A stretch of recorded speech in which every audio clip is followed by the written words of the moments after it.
Hai teman-teman, pernah kepikiran nggak sih seorang tukang bully bisa jadi teman? Kedengarannya aneh ya, tapi yuk kita bahas. Pertama, coba pikirkan ini. Beberapa tukang bully mungkin nggak sadar kalau mereka menyakiti orang lain. Mereka nggak tahu rasa sakit yang mereka timbulkan. Gila ya. Lalu, ada juga yang membuli supaya diterima dalam kelompok. Mereka ingin diakui dan berpikir kalau membuli adalah caranya. Memang terbalik sih, tapi begitulah cara pikir beberapa orang. Kadang, tukang bully kurang punya kemampuan bersosialisasi. Mereka nggak tahu cara berinteraksi yang baik, jadi mereka main kasar. Kayak mereka butuh belajar empati satu. Dan jangan lupa, beberapa tukang bully punya masalah pribadi. Bisa jadi masalah di rumah atau masalah kesehatan mental.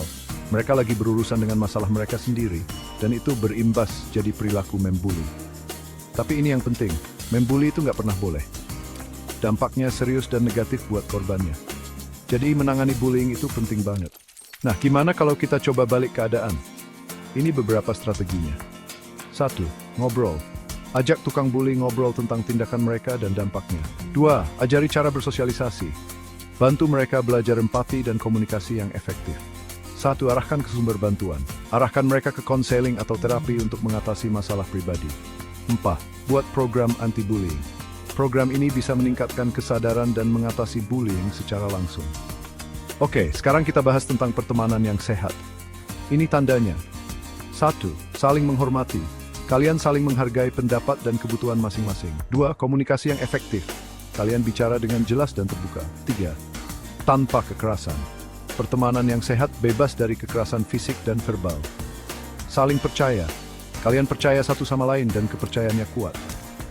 Menghargai perbedaan. Kalian menghargai latar belakang dan pendapat masing-masing. 6. Saling mendukung. Kalian saling membantu saat masa sulit. 7. Tanpa paksaan. Nggak ada paksaan untuk melakukan hal yang nggak kalian inginkan. 8. Menghormati batasan. Kalian menghargai batasan dan kebutuhan masing-masing. Pertemanan yang sehat punya banyak manfaat. 1. Meningkatkan rasa percaya diri dan harga diri. 1. Meningkatkan kesejahteraan dan kebahagiaan secara keseluruhan. 1. Meningkatkan kemampuan sosial dan komunikasi. 1. Mengurangi stres dan membantu menghadapi situasi sulit. 1. Memperkuat kemampuan emosional dan membantu mengelola perasaan. Jadi, gimana caranya membangun pertemanan yang baik ini? 1. Pilih teman yang tepat, cari teman yang punya nilai dan tujuan yang sama. 2. Berkomunikasi dengan efektif. Komunikasi yang jelas mencegah salah paham. 3. Hargai perbedaan, rangkul keunikan latar belakang masing-masing. 4. Saling mendukung. Dukung satu sama lain saat masa sulit. Tetapkan batasan yang jelas. Pastikan semua orang tahu batasannya.